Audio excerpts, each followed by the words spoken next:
So namaskar students, in this video we are going to discuss about the defects in solids कि crystal solid जो अपने पास है crystalline solids उनके अंदर कौन कौन से डिफेक्ट्स होते हैं। ठीक है, तो सबसे पहले अपन इसमें डिफेक्ट को डिफाइन करेंगे।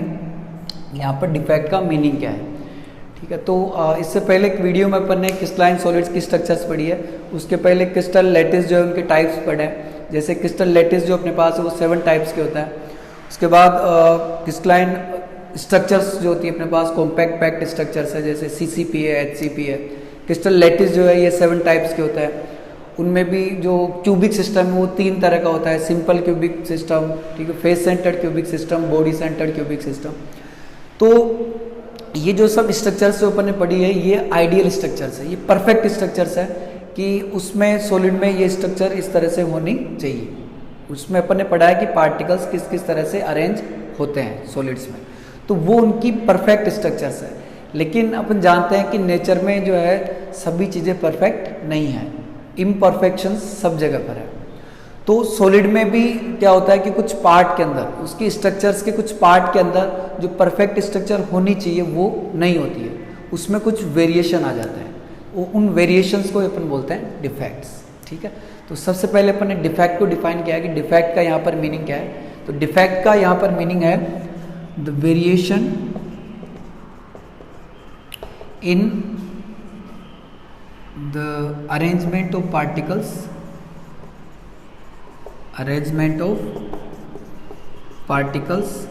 from its ideal or perfect arrangement। जो परफेक्ट अरेंजमेंट होना चाहिए, जैसे सिंपल क्यूबिक सेल है उसमें अपने पढ़ा कि जो पार्टिकल है वो क्यूबिक जो अपने पास यूनिट सेल्स आ रही है उनके कॉर्नर पर होना चाहिए, हर कॉर्नर पर एक पार्टिकल की पोजीशन होनी चाहिए। लेकिन और दूसरे सिस्टम्स होते हैं उनके अंदर दूसरा अरेंजमेंट अपने पढ़ा है कि वैसा होना चाहिए। लेकिन कुछ पार्ट ऐसे होते हैं जिनमें उससे अलग अरेंजमेंट आ जाता है। जैसे सिंपल क्यूबिक सेल में जो कॉर्नर पे पार्टिकल्स आ रहे हैं उसके अलावा और कोई जगह पे पार्टिकल आ सकता है, या किसी कॉर्नर से पार्टिकल आउट होकर क्रिस्टल लैटिस से बाहर भी जा सकता है। तो इस तरह से कुछ वेरिएशन उनके अंदर आ जाते हैं, तो इन वेरिएशंस को बोलते हैं अपन डिफेक्ट्स। तो सबसे पहले अपन ने डिफेक्ट को डिफाइन किया है कि डिफेक्ट का मतलब क्या है।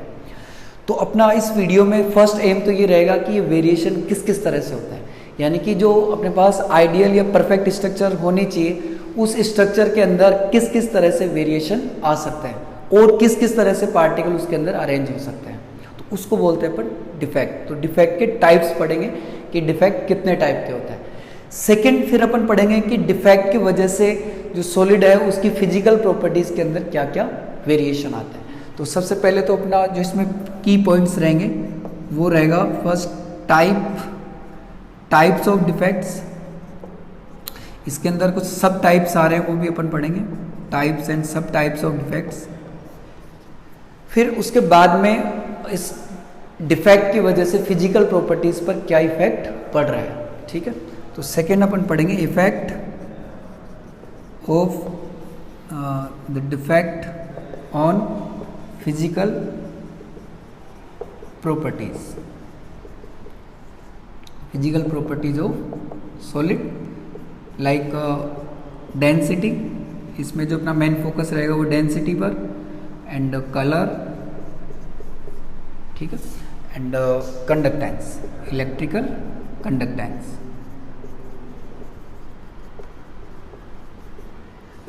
तो ये अपन जानते हैं कि फिजिकल प्रॉपर्टीज जो है किसी भी मैटर की और किसी भी सॉलिड की फिजिकल प्रॉपर्टीज उसके कॉन्स्टिट्यूएंट पार्टिकल्स और उनके अरेंजमेंट पर डिपेंड करती है।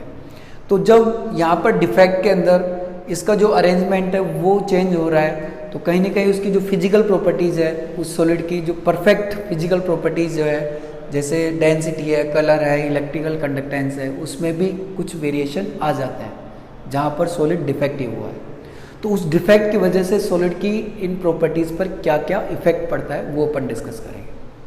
तो ये अपना पॉइंट का इंट्रोडक्शन था कि डिफेक्ट क्या होता है और उसमें क्या क्या फिजिकल प्रॉपर्टीज़ में उसकी वजह से चेंजेस आ जाते हैं।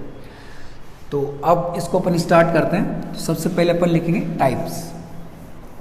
Types of defects.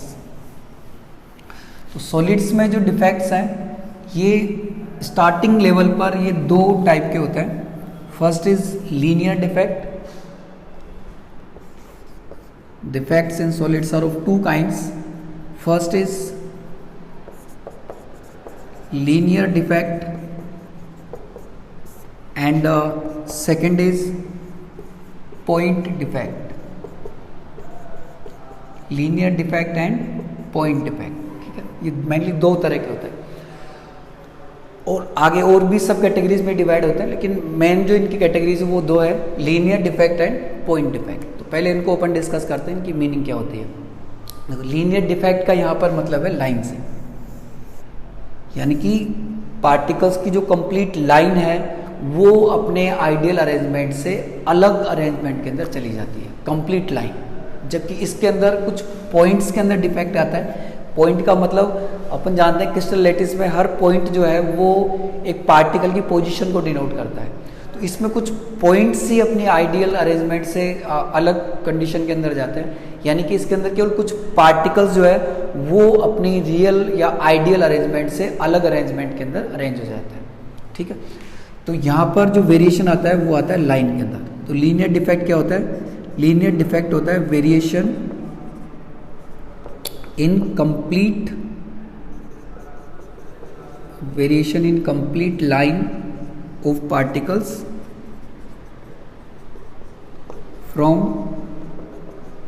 from its ideal और परफेक्ट अरेंजमेंट. ठीक है, कंप्लीट जो लाइन है वो ही अपने प्लेस से दूसरी जगह पर चली जाती है. जैसे फॉर एग्जांपल यदि अपन देखते हैं, देखो स्क्वायर प्लेनर जो अपने पास कॉम्पैक्ट पैकिंग होती है उसके अंदर पार्टिकल्स की पोजीशन इस तरह से होती है. तो यदि ये परफेक्ट स्ट्रक्चर है और इसके अंदर ये कंप्लीट लाइन जो है उसके अंदर ही वेरिएशन आ जाता है, सपोज ये इधर खिसक जाती है या फिर कंप्लीट लाइन के पार्टिकल्स ही बाहर आ जाते हैं, कंप्लीट लाइन ही एब्सेंट हो जाती है, या यहाँ पर एक कंप्लीट लाइन ही नई और बन जाती है. तो इस तरह का जो डिफेक्ट होगा उसको अपन कहेंगे लीनियर डिफेक्ट. ठीक है, इसको और अपन डेप्थ में जाएंगे नहीं, क्योंकि लीनियर डिफेक्ट और इसके जो टाइप्स है या इसकी वजह से किसी फिजिकल प्रॉपर्टीज़ पे क्या इफेक्ट पड़ रहा है वो 12th जो NCERT है उसके कोर्स में नहीं है. तो अपना जो मेन फोकस है वो पॉइंट डिफेक्ट पर ही रहेगा कि पॉइंट डिफेक्ट्स क्या होते हैं और इनका डिस्क्रिप्शन क्या है उसको अपन डिस्कस करेंगे. तो अब अपन आते हैं पॉइंट डिफेक्ट पर. देखो, पॉइंट डिफेक्ट में, लीनियर डिफेक्ट में क्या होता है, वेरिएशन कंप्लीट लाइन के अंदर होता है और इसके अंदर वेरिएशन जो है केवल कुछ पार्टिकल्स की पोजीशन में होता है. ठीक है, तो पॉइंट डिफेक्ट होता है variation in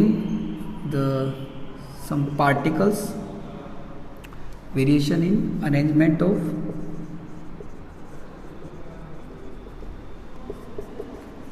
only some particles. ठीक है, इसमें केवल कुछ पार्टिकल ही अपनी आइडियल अरेंजमेंट से अलग अरेंजमेंट में चले जाते हैं या अलग अरेंजमेंट में अरेंज हो जाते हैं, कंप्लीट लाइन नहीं होती.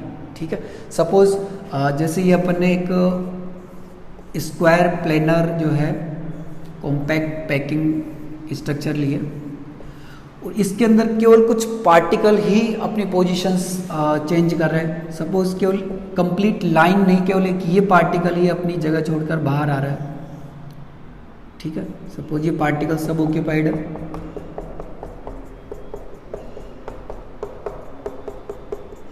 और इसमें केवल एक पार्टिकल ही बाहर निकल रहा है, उसकी जगह वॉइड बन रही है, तो इसको अपन पॉइंट डिफेक्ट कहेंगे, क्योंकि इसके अंदर जो वेरिएशन आया है अरेंजमेंट के अंदर वो केवल पार्टिकल की अरेंजमेंट में आया है, कंप्लीट लाइन में नहीं आया. जबकि हो सकता है कि कंप्लीट लाइन, सपोज ये अरेंजमेंट है और इसके अंदर ये कंप्लीट लाइन जो है यही अपनी पोजीशन छोड़कर बाहर आ रही है, ये क्रिस्टल लैटिस को छोड़कर बाहर आ रही है. तो इस तरह के डिफेक्ट को अपन लीनियर डिफेक्ट कहेंगे, क्योंकि इसके अंदर जो वेरिएशन आ रहा है वो कंप्लीट लाइन की अरेंजमेंट के अंदर आ रहा है. ठीक है, तो ये अपने पास मेनली बेसिकली ये दो टाइप है, linear defect and point defect. तो अब अपना जो फोकस रहेगा वो पॉइंट डिफेक्ट्स पर रहेगा कि पॉइंट डिफेक्ट्स कितने टाइप के होते हैं और इनकी वजह से फिजिकल प्रॉपर्टीज़ के अंदर क्या क्या चेंजेस आते हैं. ठीक है, तो ये अपन ने डिस्कस किया अभी तक लीनियर और पॉइंट डिफेक्ट्स के बारे में.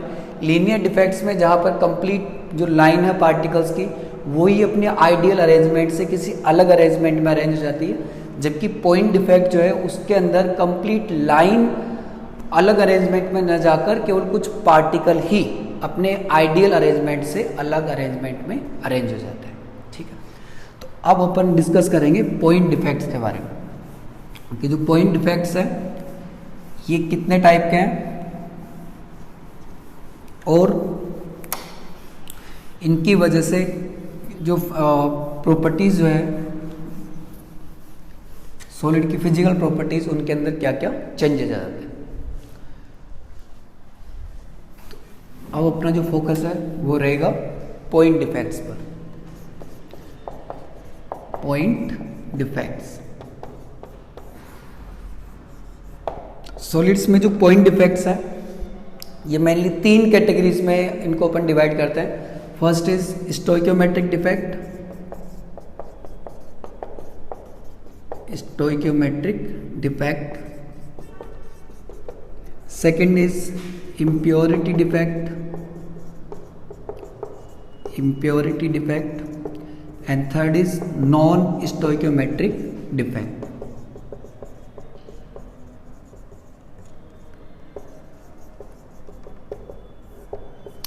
तो अब यहाँ पर देखो स्टोइकियोमेट्रिक और नॉन स्टोइकियोमेट्रिक ये एक दूसरे के ऑपोजिट है, ये नेम से पता लग रहा है। तो यहाँ पर स्टोइकियोमेट्री और नॉन स्टोइकियोमेट्री का मीनिंग क्या है, सबसे पहले वो अपन डिस्कस करते हैं। तो देखो स्टोइकियोमेट्रिक जो डिफेक्ट है, जैसे इसमें नेम से पता लग रहा है कि इसके अंदर सॉलिड की स्टोइकियोमेट्री डिस्टर्ब नहीं होती है, जबकि नॉन स्टोइकियोमेट्रिक जो डिफेक्ट है इसके अंदर सॉलिड की स्टोइकियोमेट्री जो है वो चेंज हो जाती है। तो फर्स्ट पॉइंट इसके अंदर है कि the stoichiometry of solid remains unchanged. जबकि इसके अंदर क्या होगा, द स्टोइकियोमेट्री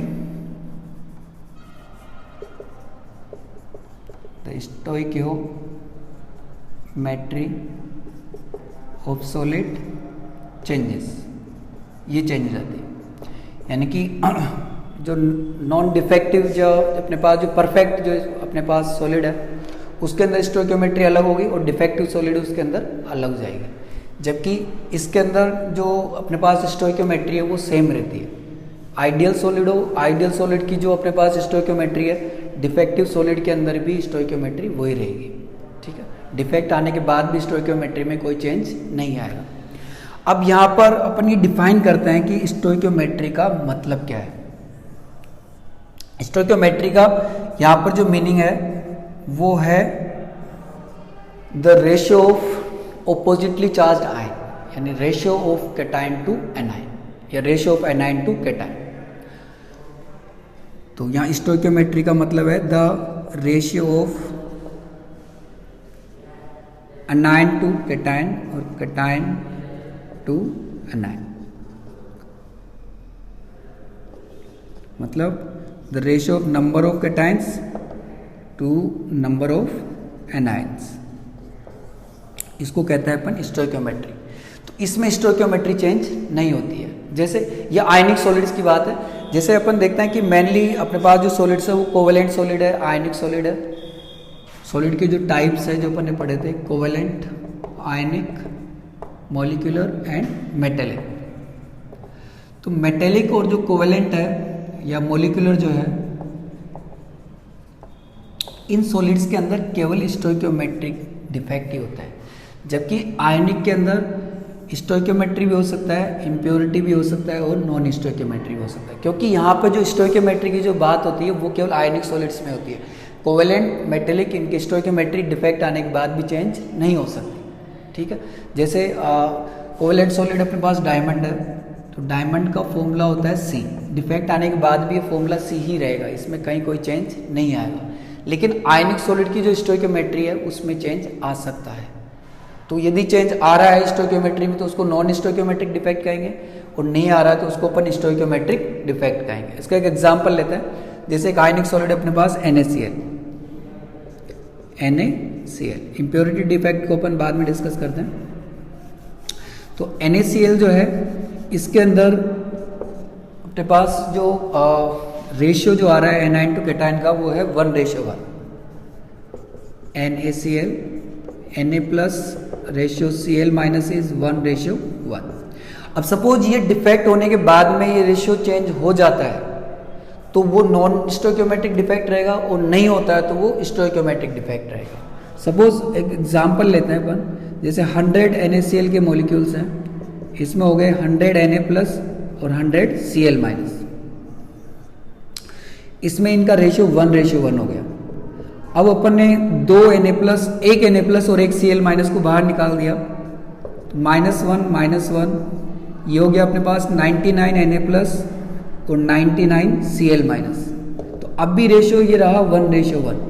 तो एक Na और एक Cl को निकालने के बाद में जो डिफेक्ट बन रहा है अपने पास, उससे इसकी स्टोइकियोमेट्री यानी इस रेशियो पर कोई इफेक्ट नहीं पड़ा, नंबर नहीं, केवल रेशियो पर इफेक्ट नहीं पड़ा। नंबर चेंज हो सकते हैं लेकिन रेशियो जो है वो अब भी 1:1 ही है।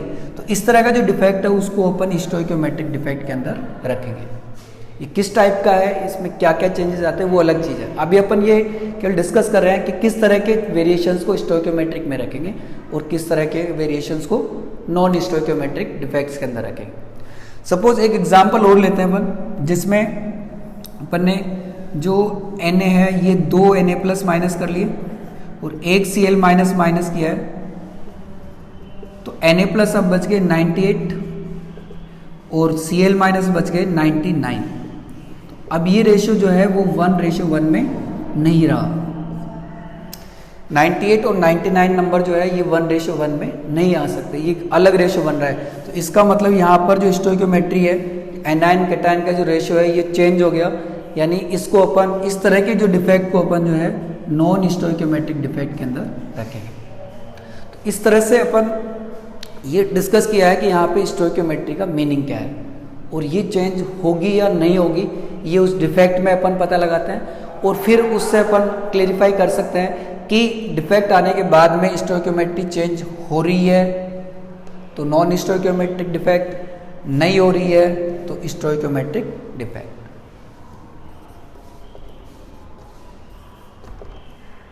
ठीक है, तो ये अपन ने डिस्कस किया इसके दो टाइप, स्टोइकियोमेट्रिक और नॉन स्टोइकियोमेट्रिक। इनको भी डिटेल में नहीं पढ़ा, ये केवल अपन ने मीनिंग देखी है कि स्टोइकियोमेट्रिक डिफेक्ट और नॉन स्टोइकियोमेट्रिक डिफेक्ट की मीनिंग क्या है। अब इसमें जो थर्ड टाइप है वो है अपने पास इम्प्योरिटी डिफेक्ट। इम्प्योरिटी डिफेक्ट जो है ये इन दोनों से अलग है। स्टोइकियोमेट्रिक और नॉन स्टोइकियोमेट्रिक डिफेक्ट्स के अंदर जो है सॉलिड की स्टोइकियोमेट्री चेंज हो सकती है या नहीं हो सकती, उसमें चेंजेस कुछ भी हो लेकिन इम्प्योरिटीज नहीं आती है, यानी कि आयन या कोई भी अपने पास जो कॉन्स्टिट्यूएंट पार्टिकल्स है वो वही रहेंगे जो डिफेक्ट के पहले थे।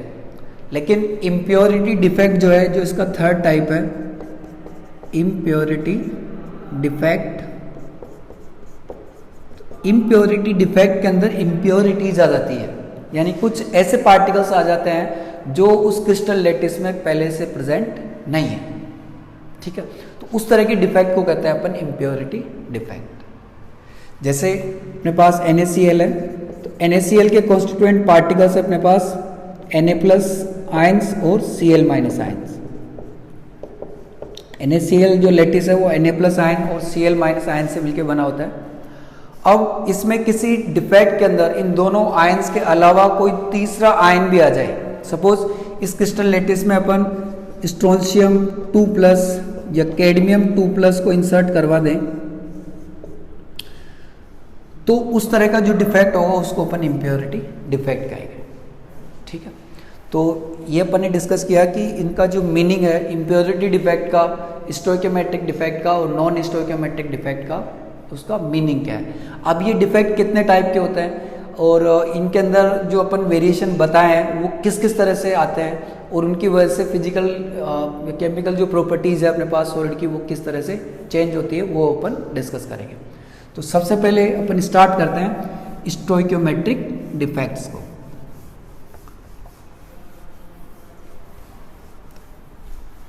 So in starting, first we will discuss about stoichiometric stoichiometric defects.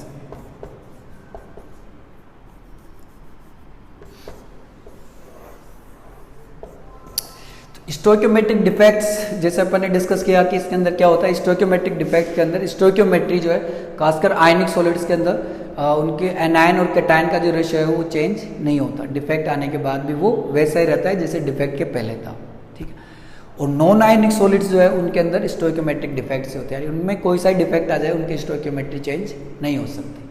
तो स्टोइकोमेट्रिक जो डिफेक्ट है जैसे अभी देखा अपन ने कि आयनिक में तो तीन हो सकते हैं, लेकिन नॉन आयनिक जो सॉलिड्स है अपने पास कोवेलेंट सॉलिड, मोलिकुलर और मेटेलिक सॉलिड, उनमें केवल स्टोइकोमेट्रिक डिफेक्ट ही आ सकते हैं। इसका मतलब अपन ये भी कह सकते हैं कि स्टोइकोमेट्रिक डिफेक्ट्स आयनिक सॉलिड्स में भी हो सकते हैं और नॉन आयनिक सॉलिड्स में भी हो सकते हैं, ठीक है। तो स्टोइकोमेट्रिक डिफेक्ट्स जो है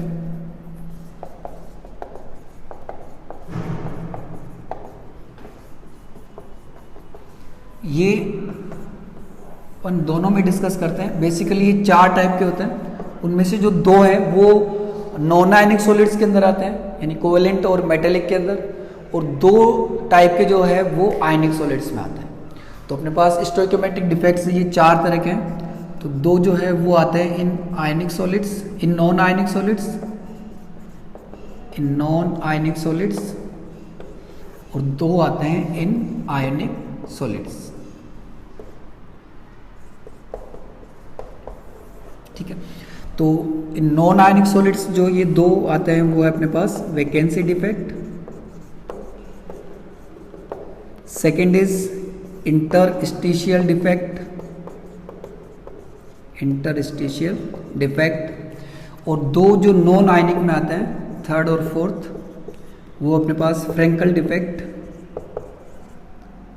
Frenkel defect, and fourth is Schottky defect. ये ठीक है। तो अपन इन चारों को डिस्कस करेंगे कि इन चारों के अंदर क्या क्या वेरिएशन कहाँ पर आते हैं और उनकी वजह से फिजिकल प्रॉपर्टीज में क्या क्या चेंजेस आते हैं। तो सबसे पहले अपन नॉन आयनिक सॉलिड्स के पढ़ लेते हैं, vacancy defect and interstitial defect, फिर इन दोनों को डिस्कस करेंगे।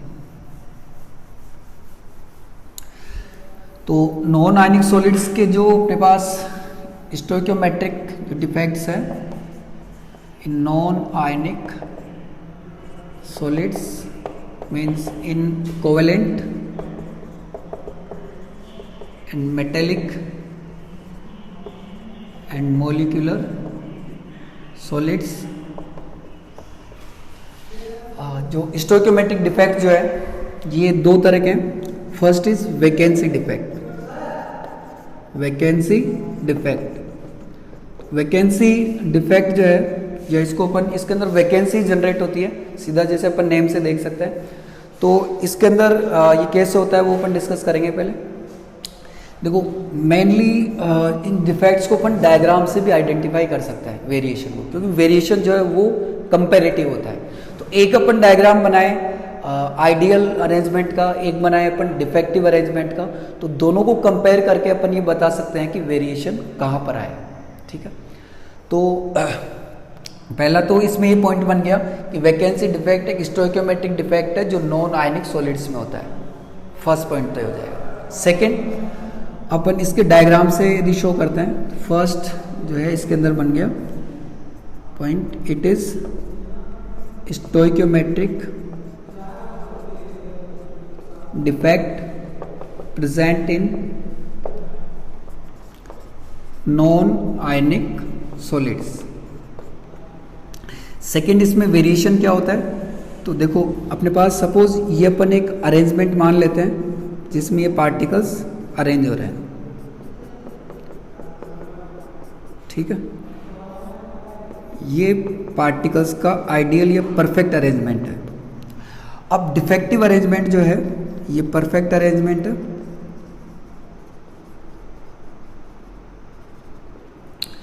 डिफेक्टिव अरेंजमेंट, डिफेक्टिव अरेंजमेंट, तो डिफेक्टिव अरेंजमेंट जो है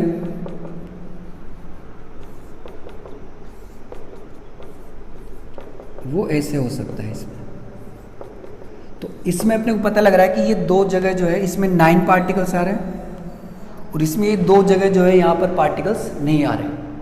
इनको बोलते हैं अपन वैकेंसी या वॉइड, वैकेंसीज या वॉइड्स। तो अब ये पार्टिकल कहाँ गए? ये पार्टिकल क्रिस्टल लैटिस को छोड़कर बाहर चले गए। तो वैकेंसी डिफेक्ट में क्या होता है, जो अपने पास क्रिस्टल लैटिस होता है उसमें से कुछ पार्टिकल अपना प्लेस छोड़कर क्रिस्टल लैटिस से बाहर आ जाते हैं और उनकी जगह पर एम्प्टी स्पेसेस बन जाते हैं जिनको अपन वैकेंसीज या वॉइड्स कहते हैं। ठीक है, ये सीधी चीज़ है। तो ये इनका चेंजेज हो गया कि वेरिएशन कहाँ पर आ रहा है। इसके बाद जो अपन पढ़ेंगे जैसे स्टार्टिंग में देखा था कि मेनली अपना फोकस रहेगा एक तो वेरिएशन में, वेरिएशन अपन ने देख लिया कहाँ पर आ रहा है, और एक इनकी वजह से प्रॉपर्टीज़ में क्या क्या चेंजेस आते हैं। तो इस डिफेक्ट की वजह से जो चेंजेस आते हैं वो डेंसिटी के अंदर आता है। ठीक है, कि इसमें देखो डेंसिटी जो है,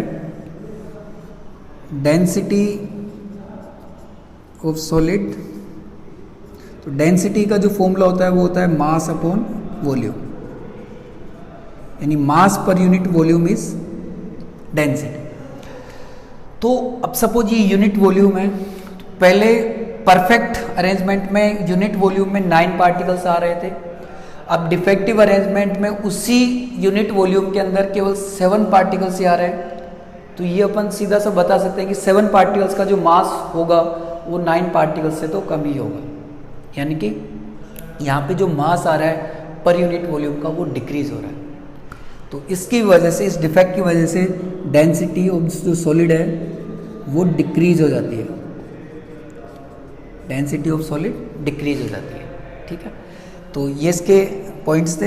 एक ये है कि ये डिफेक्ट सॉलिड को हीट करने पर जनरेट हो सकता है।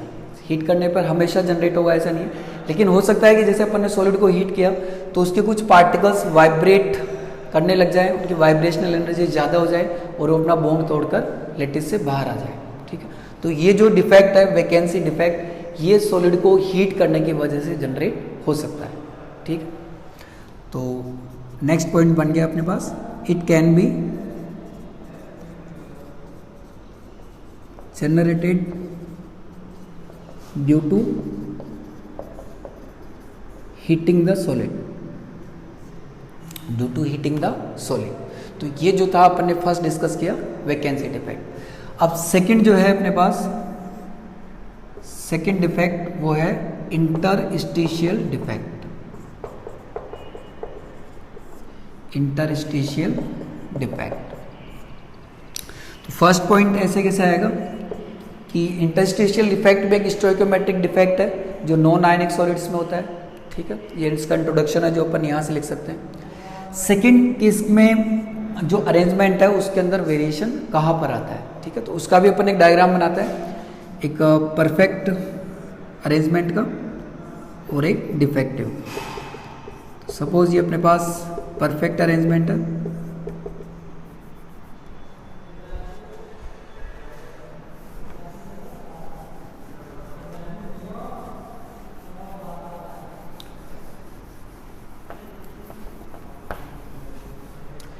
इंटरस्टिशियल डिफेक्ट के अंदर सपोज ये एक अपने पास परफेक्ट अरेंजमेंट है जिसमें पार्टिकल्स इन पोजीशंस पर अरेंज हो रहे हैं। ठीक है, ये अपने पास परफेक्ट अरेंजमेंट, ये परफेक्ट स्ट्रक्चर।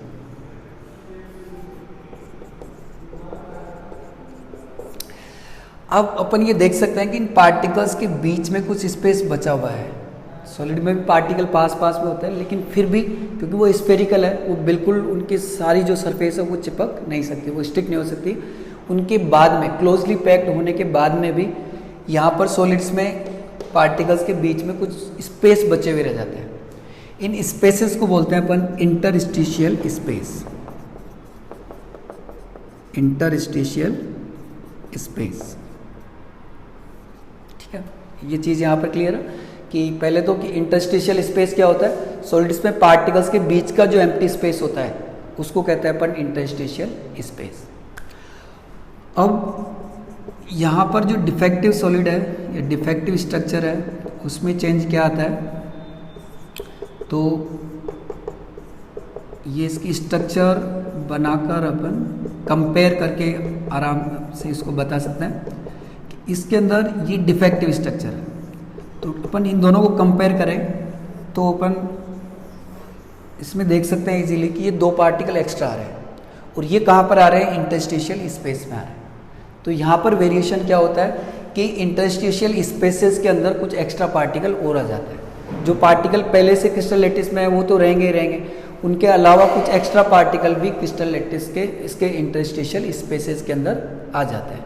इंटरस्टिशियल स्पेस में कुछ एक्स्ट्रा पार्टिकल ऑक्यूपाई हो रहे हैं, इसीलिए इसका नेम दिया गया है इंटरस्टिशियल डिफेक्ट। ठीक है, तो ये इसका वेरिएशन था, मतलब वेरिएशन कहाँ पर आता है। और नेक्स्ट जो है वो है इसमें डेंसिटी में क्या चेंज होता है। तो डेंसिटी जैसे वो ये है mass per unit volume,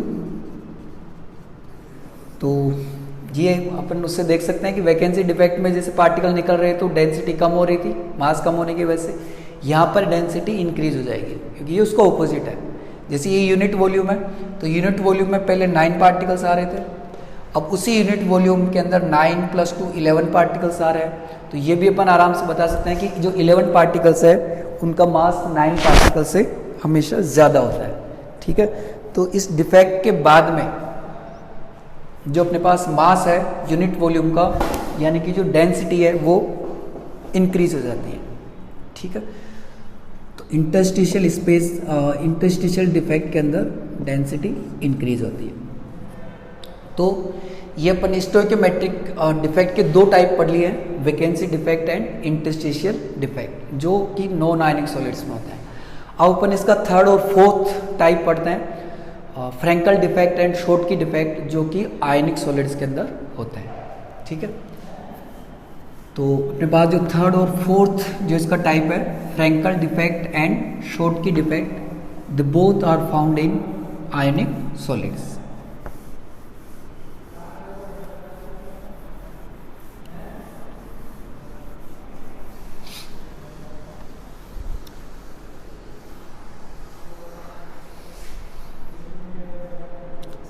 In ionic solids, the stoichiometric defects are of 2 kinds. First is Frankel defect and the next is Schottky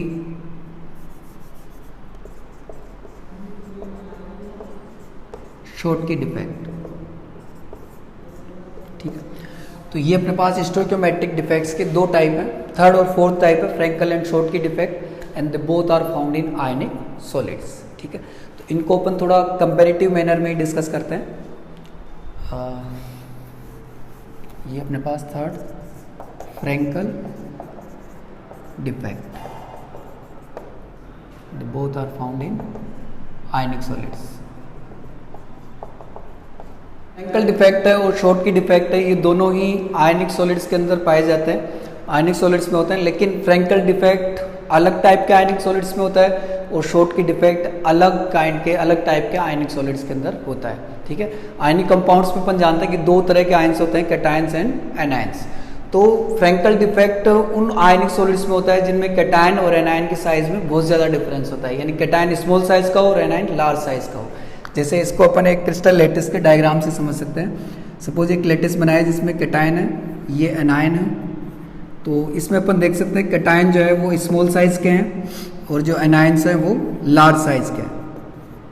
तो इस तरह के क्रिस्टल लैटिस के अंदर जो है फ्रैंकल डिफेक्ट हो सकता है। ठीक है, तो Frenkel defect is found in those ionic solids in which there is large difference between the size of cation and anion. लेकिन इस तरह के आयनिक सॉलिड के अंदर शॉर्टकी डिफेक्ट नहीं हो सकता। शॉर्टकी डिफेक्ट जो है वो उन आयनिक सॉलिड्स में होता है जिनमें कैटायन और एनायन के साइज में डिफरेंस तो हो लेकिन ज़्यादा डिफरेंस ना हो। जैसे अपन ये डायग्राम इधर बनाया अपन क्रिस्टल लैटिस, तो इस तरह के क्रिस्टल लैटिस के अंदर जो है शॉर्टकी डिफेक्ट हो सकता है, लेकिन इस क्रिस्टल लैटिस में जो है फ्रैंकल डिफेक्ट नहीं हो सकता। ठीक है, तो ये अपन जानते हैं कि एनायन जो है वो कैटायन की साइज से बड़ा होता है, कैटायन स्मॉल साइज का होता है, लेकिन यहाँ पर कैटायन बहुत ज़्यादा स्मॉल है एनायन के कंपैरिजन में, और यहाँ पर जो कैटायन है वो एनायन से थोड़ा सा कम स्मॉल है, इतना ज़्यादा स्मॉल नहीं है। ठीक है, तो मतलब ये इतना ज़्यादा कम स्मॉल साइज का नहीं है, इन दोनों की जो साइज है वो अप्रोक्सीमेट इक्वल है। ठीक है, तो ये अपना फर्स्ट पॉइंट बन गया। Frenkel defect, it is found in those ionic solids या ionic compounds in which there is large difference between the size of cation and anion and that of anion। तो ये क्लियर हो गया कि ये उस तरह के आयनिक कंपाउंड्स में होगा या उन आयनिक कंपाउंड्स में होगा जिसमें कैटायन बहुत ज़्यादा स्मॉल हो और एनायन उसके कंपैरिजन में बहुत ज़्यादा लार्ज हो।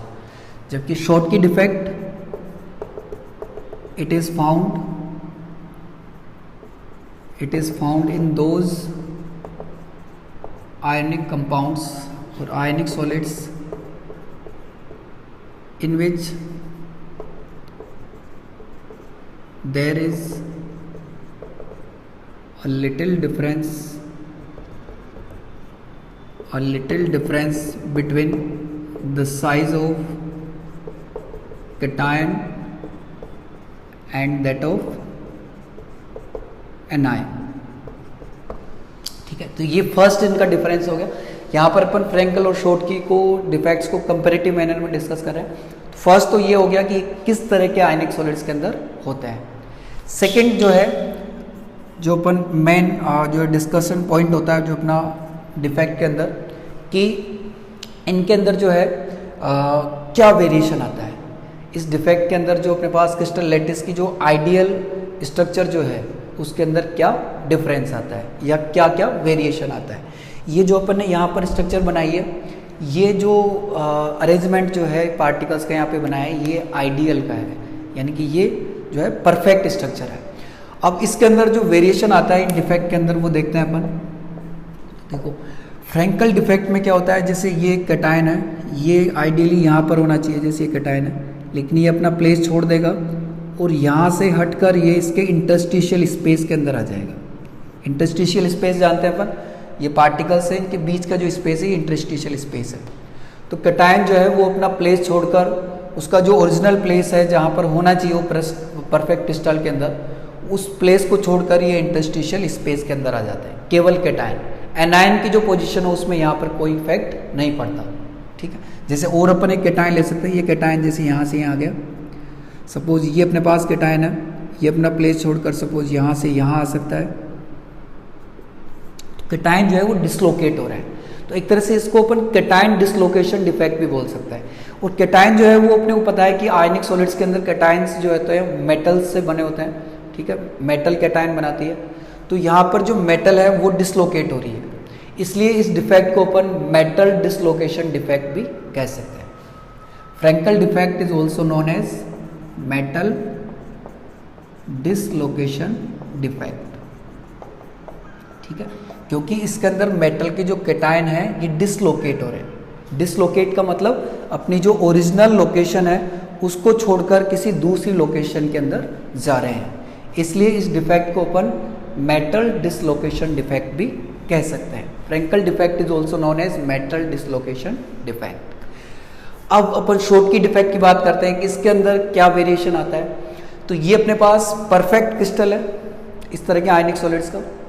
अब इनके अंदर क्या वेरिएशन आता है शॉर्ट की डिफेक्ट के अंदर, वो अपन देखते हैं। तो शॉर्ट की डिफेक्ट के अंदर क्या होता है कि कैटायन और एनायन जो है वो अपने स्टोइकियोमेट्रिक रेशियो के अंदर क्रिस्टल लैटिस से बाहर आ जाता है। स्टोइकियोमेट्रिक रेशियो का मतलब है कि एनायन और कैटायन का रेशियो जिसमें वो कंबाइंड हो रहा है। जैसे NaCl है तो NaCl में Na+ और Cl- 1:1 में कंबाइन हो रहे हैं, तो ये इनका स्टोइकियोमेट्रिक रेशियो है। MgCl2 में Mg2+ और Cl- एक Mg2+ पर 2 Cl- होंगे यहाँ पर, तो यहाँ पर स्टोइकियोमेट्रिक रेशियो है 1:2। ऐसे AlCl3 में होगा 1:3। तो जिस रेशियो में कंबाइन हो रहे हैं, जिस स्टोइकियोमेट्रिक रेशियो में एनायन कैटायन कंबाइन हो रहे हैं, उसी स्टोइकियोमेट्रिक रेशियो के अंदर ये क्रिस्टल लैटिस से बाहर चले जाता है और उनके प्लेस पर बन जाती है वैकेंसीज। ठीक है, जैसे ये 1:1 के अंदर कंबाइन हो रहे हैं एनायन और कैटायन, तो ये 1:1 में बाहर चले जाएंगे। जैसे एक कैटायन हटाया अपन ने तो एक एनायन हटा दिया। ठीक है, ये 1:1 के अंदर बाहर हो गए। और अपन हटा सकते हैं, जैसे एक कैटायन और हटाया अपन ने, उसके साथ ही एक एनायन और हटा दिया। ठीक है, तो ये उसी रेशियो के अंदर बाहर जाएंगे। जैसे एक कैटायन पे एक एनायन जा रहा है इस क्रिस्टल में। ठीक है, तो ये होता है अपने पास शॉर्टकी डिफेक्ट के अंदर। अब ये बन गया अपने पास डिफेक्टिव क्रिस्टल। ठीक है, तो जो पहले था वो ओरिजिनल था, वो परफेक्ट क्रिस्टल था, ये बन गया अपने पास डिफेक्टिव क्रिस्टल जिसके अंदर शॉर्टकी डिफेक्ट हो रहा है। ठीक है, तो इसके अंदर सेकंड अपन ने डिस्कस किया क्या वेरिएशन हो रहा है। तो ये मेटल डिसलोकेट हो रही है, यानी कि कैटायंस जो है वो डिसलोकेट हो रहे हैं। उसका रीजन ये है कि कैटायन ही क्यों डिसलोकेट होते हैं इसमें, क्योंकि कैटायन स्मॉल साइज के होता है। ये देखो इसकी साइज इतनी स्मॉल है कि ये बीच में से होकर यहाँ से जा सकता है, लेकिन एनायन लार्ज साइज का है, ये डिसलोकेट नहीं हो सकता। ठीक है, तो इसमें चेंजेस क्या हो रहे हैं, metal cations which are of small size leave their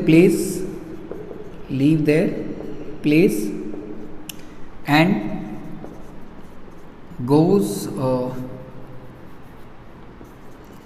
come in interstitial spaces.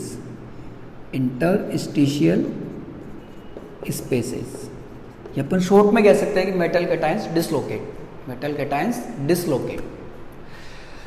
और शॉर्ट की डिफेक्ट जो है इसके अंदर क्या होता है, इसके अंदर cation and anion, both cation and anion leave their place and come out of the crystal lattice in stoichiometric ratio. ठीक है, तो both anion and cation leave their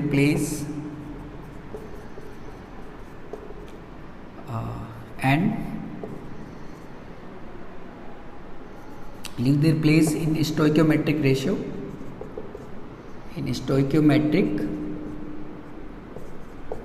ratio and come out of the crystal lattice, यानी वो crystal lattice से बाहर आ जाता है। ठीक है, ये इनका हो गया। अब थर्ड जो है अपन ये इसमें वेरिएशन आ गया।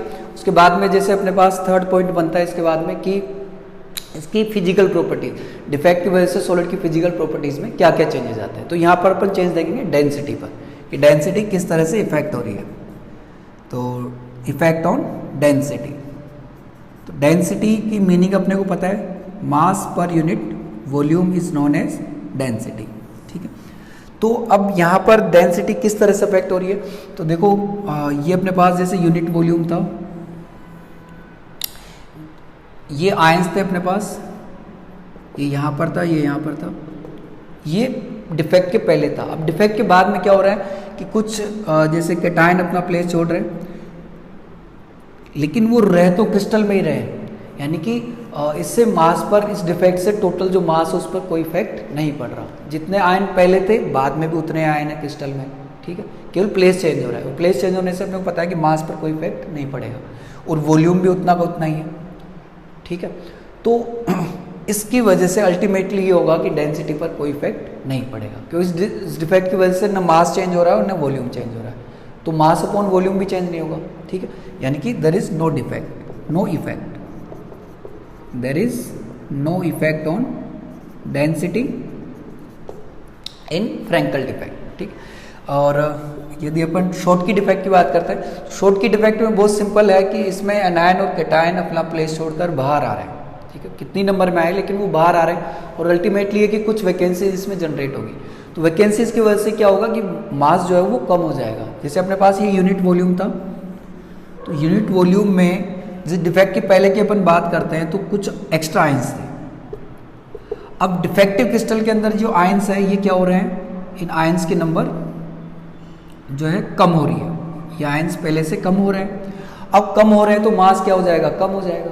ठीक है, तो डेंसिटी जो है यहाँ पर यदि अपन देखें मास पर यूनिट वॉल्यूम या मास अपॉन वॉल्यूम, तो वॉल्यूम तो उतना ही है लेकिन मास क्या हो रहा है, कम हो रहा है, क्योंकि आयंस कम नंबर में आ रहे हैं डिफेक्टिव क्रिस्टल में, तो मास कम होने की वजह से यहाँ पे डेंसिटी डिक्रीज हो जाती है, तो डेंसिटी डिक्रीजेस। ठीक है, तो ड्यू टू शॉर्ट की defect the density of solid decreases. तो ये इनके कंपेरेटिव मैनर के अंदर अपन ने डिस्कस किया है फ्रैंकल डिफेक्ट को और शॉर्ट की डिफेक्ट को। हाँ, अब लास्ट में है इनके कुछ एग्जांपल्स कि किस तरह के आयनिक सॉलिड्स के अंदर फ्रैंकल और शॉर्ट की डिफेक्ट हो सकता है, उनके कुछ एग्जांपल्स। तो टाइप तो अपन ने सॉलिड का यहाँ पे पहले लिख ही लिया है कि किस टाइप के सॉलिड में होते हैं, वहीं से एग्जांपल्स जो है अराइज होंगे।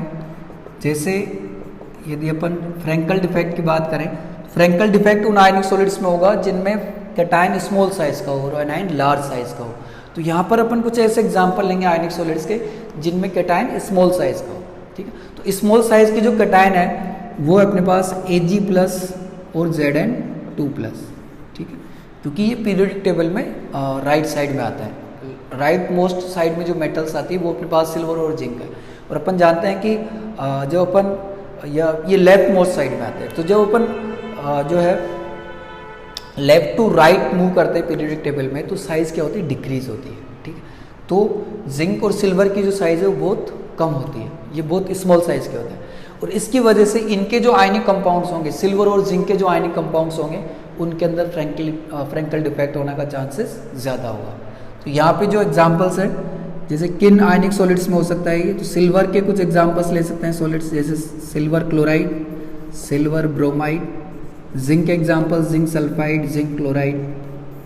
तो ये कुछ आयनिक कंपाउंड्स हैं जिनके अंदर फ्रैंकल डिफेक्ट हो सकता है, जिनके जो क्रिस्टल लेटिस है उनमें वो क्रिस्टल लेटिस फ्रैंकल डिफेक्ट से डिफेक्टिव हो सकते हैं उनका कुछ पार्ट।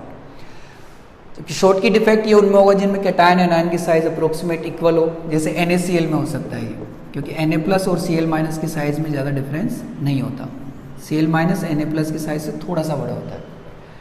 ठीक है, तो ये इनके एग्जांपल्स थे, और एग्जांपल्स में एक स्पेसिफिक एग्जांपल है अपने पास सिल्वर ब्रोमाइड,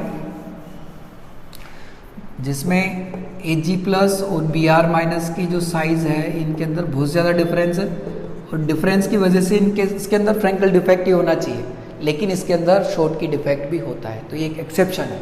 सिल्वर ब्रोमाइड एक ऐसा आयनिक कंपाउंड है जिसमें फ्रैंकल डिफेक्ट भी होता है और शॉर्ट की डिफेक्ट भी होता है। ठीक है, तो जैसे क्वेश्चन आ सकता है, given example of ionic compound in which both kind of defects, Frenkel defect and Schottky defect are found, तो उसका आंसर होगा अपने पास सिल्वर ब्रोमाइड Ag-Br। ठीक, तो यहाँ तक जो थे अपने पास स्टोइकियोमेट्रिक जो डिफेक्ट्स थे ये कंप्लीट हो गए। इसके बाद में अपन जो सेकंड टाइप की जो डिफेक्ट है, स्टोइकियोमेट्रिक डिफेक्ट जो थे ये 4 तरह के थे, ये अपन ने पढ़ लिए। सेकंड टाइप का जो डिफेक्ट है इम्प्योरिटी डिफेक्ट, वो अपन डिस्कस करेंगे कि इम्प्योरिटी डिफेक्ट क्या होता है। तो इसके पहले भी जैसे अपन ने डिस्कस किया है कि इम्प्योरिटी डिफेक्ट के अंदर इम्प्योरिटीज आ जाती है। बहुत सिंपल सा एग्जांपल है, when NaCl is fused with strontium chloride यानी SrCl2, then what happens। तो इस कंडीशन के अंदर जो अपने पास इम्प्योरिटी डिफेक्ट होगा, ये कैसे होता है इसको अपन थोड़ा डिस्कस करते हैं। जैसे NaCl क्रिस्टल जो है इसके अंदर दो तरह के आयंस होंगे, Na+ आयंस और Cl- आयंस। तो ये जो है जैसे अपन ने NaCl का क्रिस्टल बनाया जिसमें Na+ और Cl- जो आयंस हैं ये अल्टरनेट मैनर के अंदर अरेंज्ड है। ठीक है, ये हो गया अपने पास NaCl क्रिस्टल।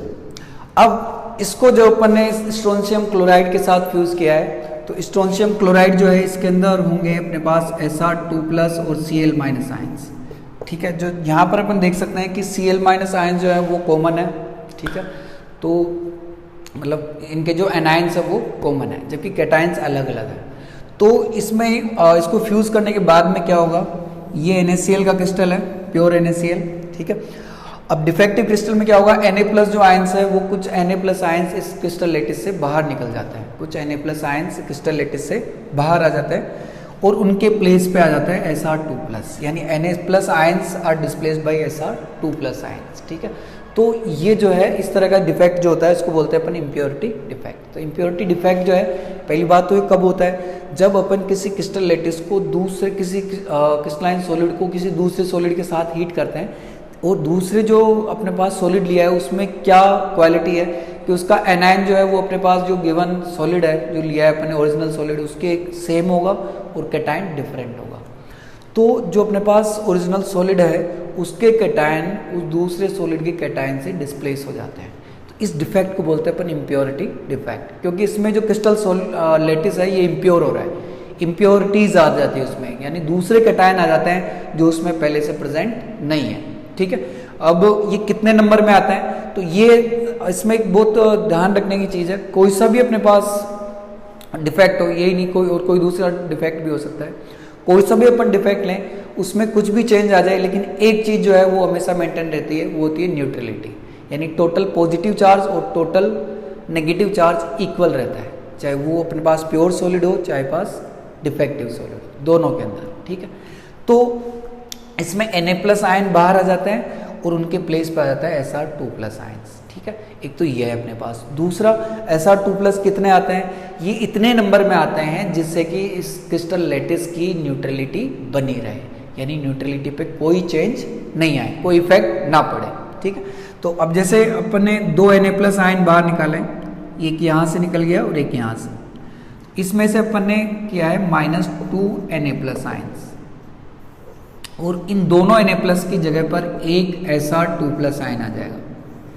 ये 2 की जगह पे एक क्यों आ रहा है, क्योंकि 2 Na+ के अंदर 2+ चार्ज है और एक Sr2+ के अंदर भी +2 चार्ज है। तो एक तरह से अपन ने +2 चार्ज हटा दिया और एक +2 चार्ज अंदर आ गया।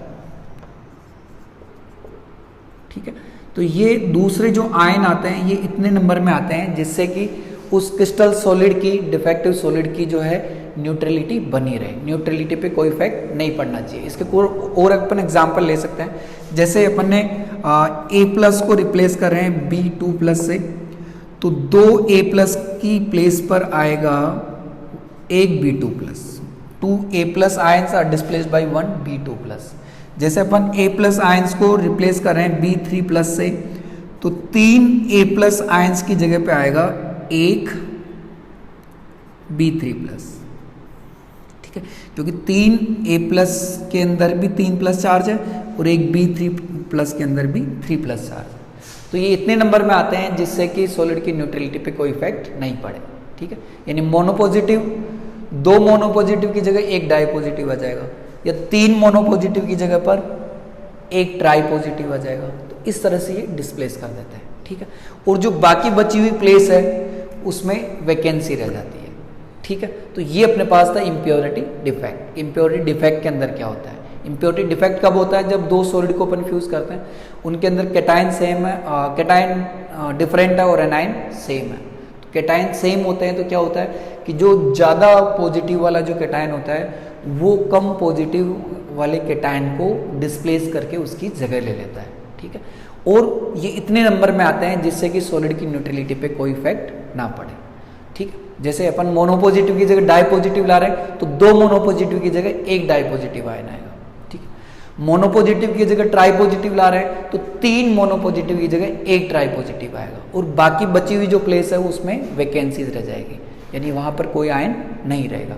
ठीक, तो ये तो हो गया अपने पास इसका डिस्क्रिप्शन इम्प्योरिटी डिफेक्ट का। अब अपने पास ये जो कंडीशन है इसके अंदर एक क्वेश्चन भी बनता है, न्यूमेरिकल बनता है on the number of vacancies, on the number of या on the concentration of vacancies, कि इसके अंदर जो वैकेंसीज जनरेट हुई है इनकी कंसंट्रेशन क्या है, इसको अपन कैसे कैलकुलेट करें। ठीक है, तो इसमें यह है कि इन वैकेंसीज की जो कंसंट्रेशन है वो Sr2+ आयंस की या SrCl2 की कंसंट्रेशन के इक्वल होगी। जैसे अभी यहाँ पर अपन ने देखा कि 2 Na+ की जगह पर एक Sr2+ आ रहा है, एक वैकेंसी आ रही है, यानी कि एक Sr2+ के साथ एक वैकेंसी बन गई। अब अपन 2 Na+ आयन और हटाकर इनमें एक जगह पर Sr2+ आयन ला दें तो एक वैकेंसी और बन जाएगी। तो एक Sr2+ था जब एक वैकेंसी थी, 2 Sr2+ में 2 वैकेंसीज है, तो वैकेंसीज उतनी ही बनेगी जितने के Sr2 प्लस आयंस आ रहे हैं, ठीक है। तो इसके अंदर अपने पास बन जाएगा नंबर ऑफ वैकेंसीज या कंसंट्रेशन ऑफ वैकेंसीज या voids is equal to the concentration of SrCl2 और concentration of Sr2 प्लस, ठीक है। इसको अपन ऐसे लिख सकते हैं, ठीक है। इस पे जैसे एक न्यूमेरिकल भी है,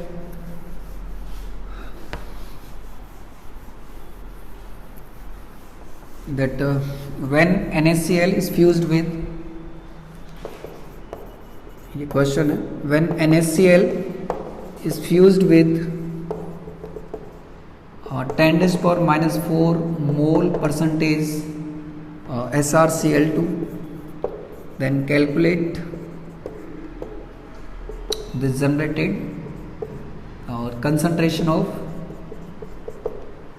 generated vacancies, ठीक है, vacancies.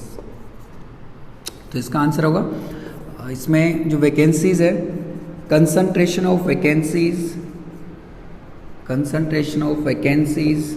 Is equal to the concentration of SrCl2।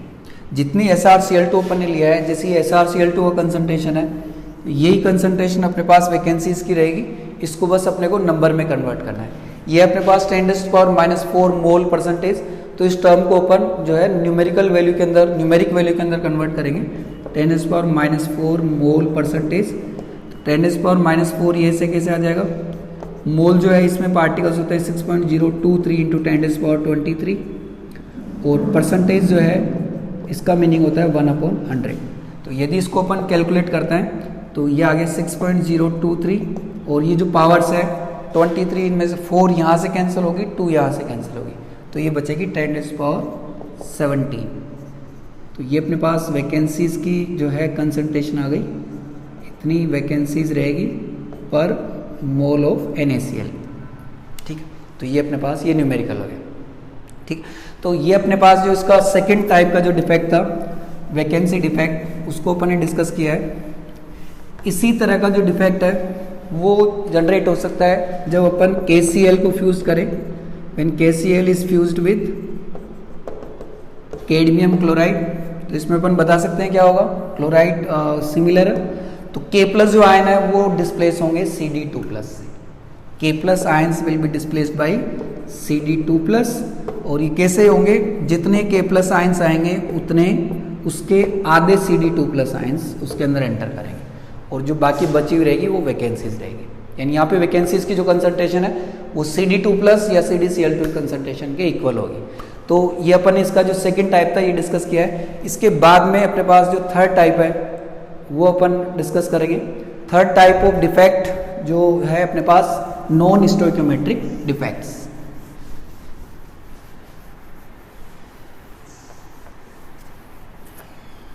Non stoichiometric defects,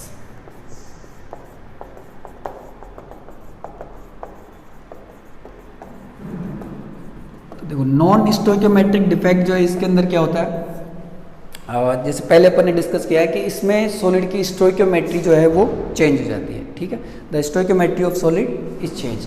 अब यहाँ पर पहले अपन डिस्कस कर चुके हैं कि स्टोइकियोमेट्री का मतलब क्या है।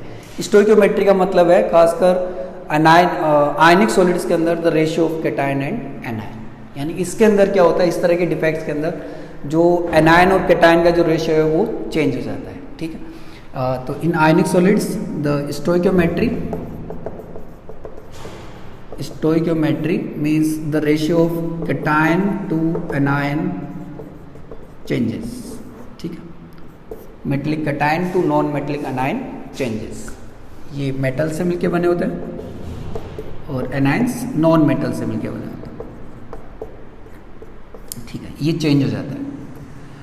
अब चेंज में अपन सब जानते हैं कि चेंज कितने तरह का होता है, या तो चेंज करने का मतलब किसी चीज़ को अपन बढ़ा सकते हैं या फिर उसको कम कर सकते हैं, ठीक। तो यहाँ पर यदि अपन मेटलिक कैटायंस का कंपैरिजन लेके देखें नॉन मेटलिक एनायन के रेस्पेक्ट में, तो या तो इनके नंबर ज़्यादा हो जाएगी या फिर इनके नंबर कम हो जाएगी प्योर क्रिस्टल के कंपैरिजन में, ठीक है। तो इस तरह से अपन कह सकते हैं कि एक तो अपन ने देखा नॉन स्टोइकियोमेट्रिक सॉलिड्स डिफेक्ट्स के अंदर क्या होता है, ये आयनिक सॉलिड्स के अंदर ही होता है, और उनके अंदर क्या होता है कि जो अपने पास प्योर क्रिस्टल में कैटायन और एनायन का जो रेशियो है वो चेंज हो जाता है, यानी उसका फॉर्मूला चेंज हो जाता है। जैसे अपने पास NaCl है, तो NaCl के अंदर दो तरह के आयन्स हैं, Na+ और Cl-, और इनका जो रेशियो है वो है 1:1। तो किसी डिफेक्ट के अंदर यदि ये रेशियो चेंज हो रहा है, यानी इसका फॉर्मूला चेंज होके Na2Cl हो जाता है या Na0.5Cl हो जाता है, ये और कुछ हो जाता है, तो उस तरह के डिफेक्ट को अपन नॉन स्टोइकियोमेट्रिक डिफेक्ट्स के अंदर रखेंगे। ठीक है, अब इसके अंदर जो डिफेक्ट है वो कितनी तरह से आ सकता है, यानी ये कैसे चेंज हो सकता है ये रेशियो, तो ये दो तरह से हो सकता है कि या तो मेटेलिक कैटायन जो है वो नॉन मेटेलिक एनायन से ज्यादा हो जाए in comparison to pure crystal, या फिर ये कम हो जाए। ठीक है, कि या तो ये ऐसा हो सकता है कि जैसे अपन ने कोई क्रिस्टल लिया है A+ B- से मिलके बना है, तो या तो ये इससे ज़्यादा हो जाएगा या फिर इससे कम हो जाएगा।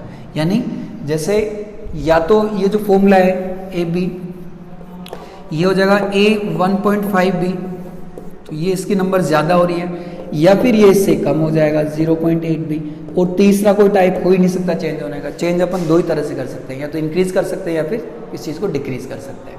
ठीक है, तो इस तरह का जो डिफेक्ट है इसको अपन बोलते हैं metal excess defect. Metal excess defect, क्योंकि इसके अंदर जो मेटल है वो ज़्यादा हो रही है। ये प्योर क्रिस्टल है, ये प्योर क्रिस्टल है, ये इम्प्योर क्रिस्टल है। तो प्योर क्रिस्टल से यदि इसकी कंपेयर करें अपन, तो पहले एक B पर A आ रहा था 1, अब यहाँ पर हो गया 1.5, तो मेटल जो है वो ज्यादा हो रही है, इसलिए इस डिफेक्ट को अपन नाम देंगे मेटल एक्सेस डिफेक्ट। जबकि इस तरह का जो डिफेक्ट है इसमें अपन देख सकते हैं कि ये कम हो रही है। यदि प्योर क्रिस्टल से अपन इसकी कंपैरिजन करें तो A जो था पर B पर पहले A 1 आ रहा था, अब आ रहा है 0.8, तो 0.8 जो है वो 1 से कम है। यहाँ पर मेटल कम हो रही है, मेटल के कैटायन कम हो रहे हैं प्योर क्रिस्टल के कंपैरिजन में, तो इसको अपन कहेंगे metal deficiency defect. Metal deficiency defect. तो इस तरह से अपने पास नॉन स्टोइकियोमेट्रिक डिफेक्ट जो है ये दो टाइप के होते हैं, मेटल एक्सेस डिफेक्ट और metal deficiency defect. Metal access जिसमें मेटल ज्यादा हो जाती है, और मेटल डेफिशिएंसी जिसमें मेटल कम हो जाती है। एक्सेस और डेफिशिएंसी का मतलब सब जानते हैं, एक्सेस यानी ज्यादा होना और डेफिशिएंसी यानी कम होना। ठीक है, तो नॉन स्टोइकियोमेट्रिक डिफेक्ट जो है बेसिकली ये अपने पास दो टाइप के हैं, मेटल एक्सेस डिफेक्ट और सेकंड अपने पास metal deficiency defect. Metal excess defect के अंदर क्या होता है, metal cations, number of metal cations increases in comparison to the pure crystal। यानी प्योर क्रिस्टल में जितने कैटायंस होंगे मेटल के, इम्प्योर में उससे ज्यादा हो जाएंगे। ठीक है, और मेटल डेफिशिएंसी में क्या होता है, the number of metal cations deficiency means decreases in comparison to the pure crystal। तो ये अपने पास दो तरह के डिफेक्ट हो गए, metal access and metal deficiency defect. ठीक है, अब इनको अपन एक एक करके डिस्कस करते हैं। तो जैसे पहले अपन ने ले लिया metal deficiency defect. Metal deficiency defect, तो मेटल डेफिशिएंसी जो डिफेक्ट है इसमें number of metal ions, metal cations जो है वो कम हो जाते हैं in comparison to pure crystal. अब ये कैसे होता है, इनको अपन एग्जांपल लेकर देखते हैं। जैसे अपन एक सॉलिड लिया है FeO, आयरन ऑक्साइड या आयरन सेकेंड ऑक्साइड है, जिसको अपन फेरस ऑक्साइड भी कहते हैं, फेरस ऑक्साइड। इसके अंदर दो तरह के आयंस है, Fe2+ आयंस, O2- आयंस। ठीक है, it is made up of two kind of ions, Fe2+ and O2-, और इन दोनों की नंबर भी सेम है, यानी ये दोनों 1:1 के अंदर है। इसलिए इस फॉर्मूला का जो नाम है वो है Fe1O1, यानी FeO। तो इसका यदि अपन क्रिस्टल लैटिस बनाएं तो इसका क्रिस्टल लैटिस इस तरह से बनेगा कुछ, जिसमें Fe2+ आयंस और O2- आयंस ये अल्टरनेट मैनर के अंदर अरेंज हो रहे हैं।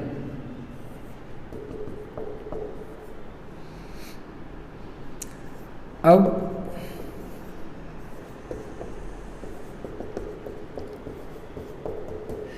आयरन का इसके अलावा एक आयन और होता है, वो होता है Fe3+, जिसको अपन कहते हैं फेरिक।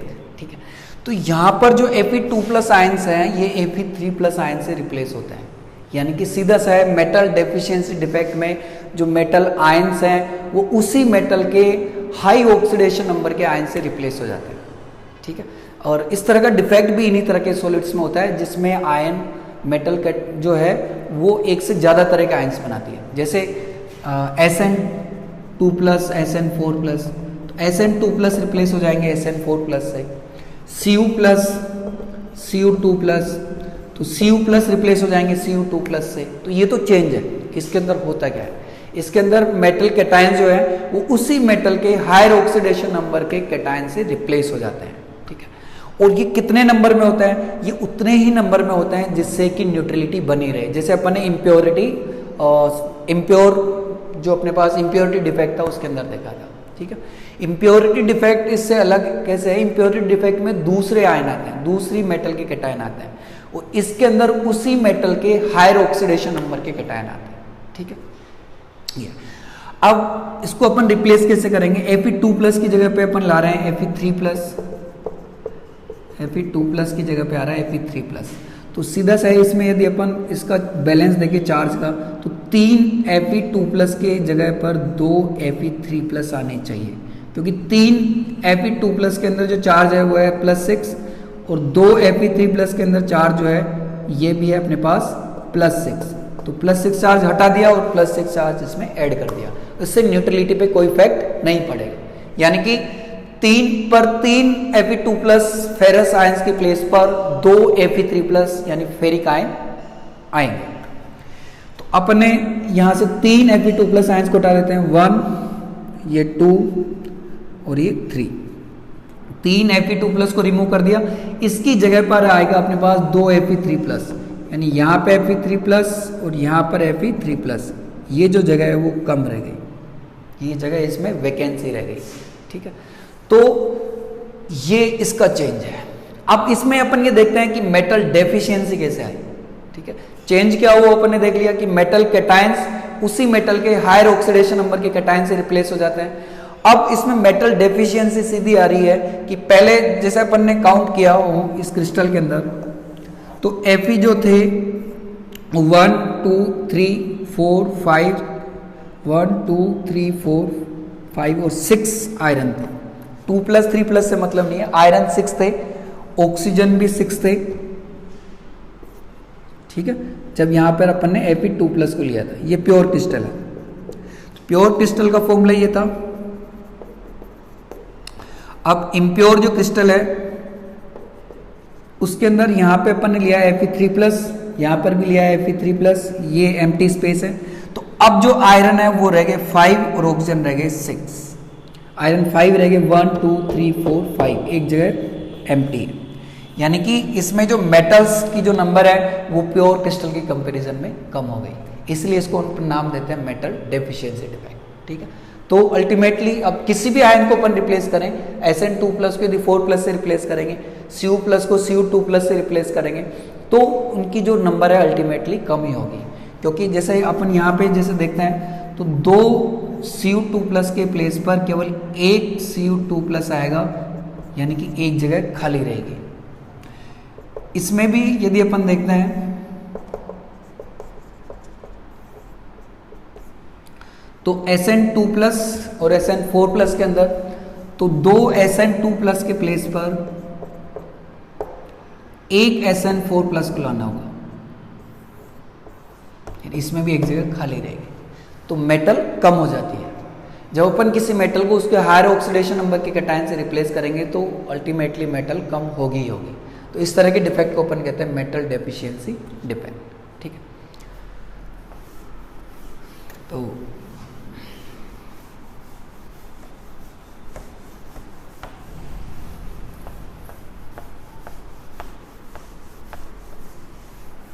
मेटल डेफिशिएंसी डिफेक्ट जो है इसमें कुछ न्यूमेरिकल भी बनता है अपने पास, जैसे FeO है और NiO भी अपन ले सकते हैं। तो इसके अंदर Fe2+ है, O2- है। पहले अपन इसका एग्जाम्पल लेते हैं। तो इसके अंदर Fe2+ आयंस Fe3+ से रिप्लेस होते हैं। उसके बाद में फॉर्मूला क्या बनता है, ठीक है। कोई जरूरी नहीं कि अपन 3 Fe2+ के प्लेस पर ही 2 Fe3+ आए। ये तो एक रेशियो है। यहाँ पर 6 और 4 भी ले सकते हैं अपन।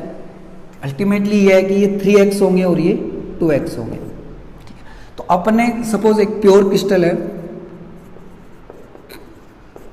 इसका फॉर्मूला है Fe100O100। दोनों में आयरन और ऑक्सीजन दोनों 100 है। ये Fe2+ है, ये O2- है, ठीक है। दोनों 2+2- है। ये प्योर क्रिस्टल है। अब इस क्रिस्टल में अपन ने क्या चेंज किया है, इसमें चेंज किया है कि -3x Fe2+, 3x Fe2+ हटा दिए। इसके अंदर Fe2+ थे 100 Fe2+ प्लस में 100 O2-, ये थे इसके अंदर। अब इनमें से अपन ने 3x Fe2+ हटा दिए और उसकी जगह पर 2x Fe3+ को ऐड कर दिया। तो अब जो आयरन अपने पास टोटल बचेगा, तो Fe2+ बचेंगे, 100 में से 3x माइनस कर दिए तो ये बचेगा 100 - 3x। और Fe3+ जो बचेगा ये बचेगा 2x, क्योंकि Fe3x पहले से नहीं है। तो यहाँ पर टोटल आयरन को यदि अपन ऐड करते हैं तो आयरन अपने पास आ जाएगा 100 - 3x + 2x, यानी कि 100 - x। तो अब जो अपने पास इम्प्योर क्रिस्टल जो बना, इम्प्योर क्रिस्टल, इसका फॉर्मूला आ गया अपने पास Fe, वो 100 के 100 है और Fe अपने पास बच गया 100 - x। Fe इज 100 - x, ठीक। तो यहाँ पर जो क्वेश्चन बनता है उसमें इतना अपने को डेरिवेशन इसके करने की जरूरत नहीं है, ये थोड़ा एक्सप्लेन किया है। बस ये है कि यदि फॉर्मूला अपने पास गिवन है तो उससे अपन Fe2+ और 3+ की नंबर कैसे कैलकुलेट करें।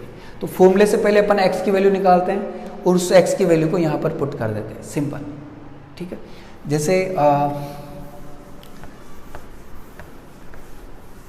तो यहाँ पर ये फॉर्मूला हो तो इस फॉर्मूले के अंदर Fe2+ की जो नंबर्स है वो दी जाती है 100 - 2x से, और Fe3+ की नंबर दी जाती है 100 - 3x से, और ये दी जाती है 2x से।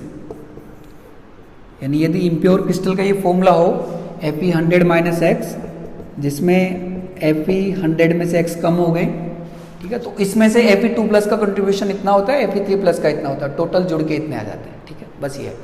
अब इसमें अपने को कोई फॉर्मूला दिया हुआ है तो इनसे अपन इन दोनों की नंबर फाइंड आउट कर सकते हैं। इसका एक एग्जांपल लेते हैं अपन। जैसे इसमें ये इसके ऊपर बेस्ड एक क्वेश्चन है, the formula of impure iron oxide is found Fe 0.98O, then calculate the percentage of Fe2+ and Fe3+ ions present in the crystal, ठीक है। अपने पास एक इम्प्योर आयरन ऑक्साइड है, उसका फॉर्मूला यहाँ पे फाइंड हुआ है Fe 0.98O। प्योर जो होता है उसका होता है FeO, ठीक है। तो इसमें सीधा सा है कि मेटल डेफिशिएंसी डिफेक्ट है, मेटल कम है, तो इसमें Fe2+ और Fe3+ दोनों तरह के आयंस प्रेजेंट है। इन दोनों तरह के आयंस का परसेंटेज अमाउंट अपने को फाइंड आउट करना है कि कितने परसेंटेज Fe2+ आयंस प्रेजेंट है और कितने परसेंट Fe3+ आयंस प्रेजेंट है। तो इसके लिए जो है अपन इसका आंसर कैलकुलेट करते हैं। तो इसमें अपने पास ये ट्रिक थी कि यदि अपने पास फॉर्मूला हो Fe 100 - x O100, ठीक है, तो इसमें अपन लिख सकते हैं कि Fe2+ आयंस जो है ये होता है, इसका फॉर्मूला जो अपन लिखते हैं ये था 100 - 3x, और Fe3+ जो है ये होते हैं 2x, ठीक है। तो जैसे अपने पास जो फॉर्मूला गिवन है, the given formula is Fe 0.98O। यदि इसको अपन 100 से मल्टीप्लाई करते हैं तो ये अपने पास हो जाता है Fe 98O O100, और Fe जो 98 है इसको अपन लिख सकते हैं Fe 100 - 2 O100, ठीक है। तो यहाँ पर यदि अपन इससे कंपेयर करें तो x की जो वैल्यू है वो अपने पास आ गई 2, x की वैल्यू 2 है, उसको यहाँ पर अपन पुट कर Fe2+ और Fe3+ इनकी नंबर्स फाइंड आउट कर सकते हैं, ठीक है। तो जैसे अपन ने यहाँ से x की वैल्यू ली 2, अब इसको पुट करते हैं Fe2 प्लस ये अपने पास आता है 100 माइनस 3x, तो ये हो जाता है 100 माइनस 3 इंटू 2 यानी 94। Fe3 प्लस ये होता है अपने पास 2x, तो इसको यदि अपन पुट करते हैं 2 इंटू 2 तो ये हो जाते हैं 4। ठीक है, तो इसमें जो है Fe2 प्लस की जो नंबर्स है यानी आयरन अपने पास टोटल 98 है, उनमें से Fe2 प्लस जो है इनके नंबर 94 है और Fe3 प्लस जो है इनके नंबर 4 है। ठीक है, तो इनका जो परसेंटेज होगा Fe2 प्लस का ये है 94 आउट ऑफ 98 इंटू 100 और Fe3 प्लस की परसेंटेज होगी 4 आउट ऑफ 98 इंटू 100। ठीक है, तो इस तरह से अपन इनको फाइंड आउट कर सकते हैं, बहुत सिंपल है। ये अपने पास Fe2 प्लस और Fe3 प्लस की नंबर्स है। x की जो वैल्यू है वो अपने को फॉर्मूले से डायरेक्ट पता लग जाएगी कि Fe में जो यहाँ पर वैल्यू अपन ने रखी है ये वैल्यू 100 से कितनी कम है। सपोज फॉर्मूला अपने पास गिवन हो Fe 0.99 O then x will be 1, क्योंकि ये 99 जो है ये 100 से एक कम है, तो उस कंडीशन में अपन यहाँ पर 1 रखेंगे। ठीक है, तो ये अपने पास है जैसे Fe2 प्लस 100 माइनस 3x, बहुत सिंपल सी ट्रिक है ये। Fe3 प्लस है 2x, तो x यहाँ से देख लेते हैं कि 100 से कितना कम है। सपोज ये 99 है तो जो है x की वैल्यू 1 होगी, तो यहाँ पर 1 पुट करेंगे और यहाँ पर भी 1 पुट करेंगे। सपोज ये Fe 0.98 की 1 है तो x की वैल्यू 2 होगी, तो यहाँ पर भी अपन 2 पुट करेंगे और यहाँ पर भी 2 पुट करेंगे। सपोज ये 0.97 है तो इसमें x की वैल्यू 3 है, तो यहाँ पर भी 3 और यहाँ पर भी 3 पुट करेंगे। तो इस तरह से अपन Fe2 प्लस और Fe3 प्लस की नंबर्स जो है वो फाइंड आउट कर सकते हैं। उन नंबर से उनका परसेंटेज या उनका फ्रैक्शन जो भी पूछा गया है वो अपन वो भी फाइंड आउट कर सकते हैं। ठीक है, ये क्वेश्चन जो है NiO पे भी पूछा जा सकता है, उसमें Fe की जगह Ni गिवन होगा और आयंस होंगे Ni2 प्लस और Ni3 प्लस। ठीक है, और उसको सोल्व करने का मेथड सेम है। तो ये जो था अपने यहाँ पे पढ़ा नॉन स्टोइकियोमेट्रिक डिफेक्ट के अंदर फर्स्ट जो टाइप है जो कि था मेटल डेफिशिएंसी डिफेक्ट। अब जो नॉन स्टोइकियोमेट्रिक डिफेक्ट के अंदर जो सेकंड टाइप है मेटल एक्सेस डिफेक्ट, वो अपन डिस्कस करते हैं। तो second type of non stoichiometric defects वो है अपने पास metal excess defects. Metal excess defect, तो इसमें जो है वो सीधा सा अपने को दिख रहा है कि मेटल एक्सेस में आ जाती है, यानी मेटल जो है मेटल कैटायन जो है वो प्योर क्रिस्टल की कंपैरिजन में ज़्यादा हो जाते हैं। मेटल कैटायंस के नंबर प्योर क्रिस्टल की कंपैरिजन में ज़्यादा हो जाती है। ठीक है, तो उस डिफेक्ट को बोलते हैं अपन मेटल एक्सेस डिफेक्ट। तो इसके अंदर क्या होता है, the number of metal cations number of metal cations increases in comparison to the pure crystal। ठीक है, अब मेटल कैटायंस यहाँ पर ज़्यादा होता है। अब मेटल कैटायंस जो है अपन यहाँ पर दो तरीके से बढ़ा सकते हैं। सपोज अपने पास एक आयनिक कंपाउंड है और आयनिक कंपाउंड में अपने पास दो तरह के आयन होते हैं। कैटायन ये मेटल के बने होते हैं और दूसरे होते हैं एनायन, ये नॉन मेटल के बने होते हैं। ठीक है, सपोज ये अपने पास प्योर क्रिस्टल है यानी प्योर सॉलिड है, जिसमें एनायन और कैटायन इन दोनों की जो नंबर है वो सेम है, यानी दोनों की लाइन अपन ने इक्वल बनाई, इक्वल लेंथ की लाइन से। अब जैसे अपने पास पहले एक मैथमेटिक्स में एक सिंपल सा प्रॉब्लम पूछी जाती है कि जैसे अपने पास दो लाइन्स हो और इनमें से इस लाइन की लेंथ बढ़ानी हो तो वो अपन दो तरीके से कर सकते हैं। या तो इस लाइन को अपन लार्ज बना दें, एक तो इस तरीके से बना सकते हैं अपन, या फिर जो दूसरी लाइन है इसको अपन स्मॉल बना दें। तो ये जो लाइन थी ये कैटायन की है, ये एनायन की है। तो कैटायन को या मेटल को जो है अपन दो तरीके से ज़्यादा बना सकते हैं, एक तो क्रिस्टल के अंदर एक्स्ट्रा कैटायंस ऐड करने के बाद में, या फिर एनायंस की नंबर को कम करने के बाद में, यानी एनायंस को रिमूव करने के बाद में। तो अपन कैटायंस जो मेटल कैटायंस है इनको दो तरह से बढ़ा सकते हैं इनके नंबर्स। या तो अपन जो एनायंस उसके अंदर प्रेजेंट है क्रिस्टल में उसमें से कुछ एनायन अपन क्रिस्टल से बाहर कर दें, क्रिस्टल से रिमूव कर दें, या फिर अपन क्रिस्टल के अंदर जो है एक्स्ट्रा कैटायन ऐड कर दें। तो इसका मतलब ये है कि यहाँ पर मेटल एक्सेस जो डिफेक्ट है ये दो तरीके से हो सकता है, या तो क्रिस्टल के अंदर एक्स्ट्रा कैटायंस को ऐड करने से, या फिर एनायंस को रिमूव करने से। तो मेटल एक्सेस जो डिफेक्ट है ये दो टाइप का होता है अपने पास। First is metal excess defect due to anion vacancies. Anion बाहर निकल जाते हैं तो उनकी जगह पे वैकेंसीज बन जाती है, और एनायन बाहर निकलने की वजह से जो बचा हुआ क्रिस्टल है उसमें कैटायंस की नंबर ज़्यादा हो जाती है, मेटल कैटायंस ज़्यादा हो जाते हैं। या फिर दूसरा जो है वो हो सकता है the metal excess defect due to extra metal cations in interstitial spaces. ठीक है, तो ये दो तरीके से अपने पास मेटल एक्सेस डिफेक्ट हो सकता है।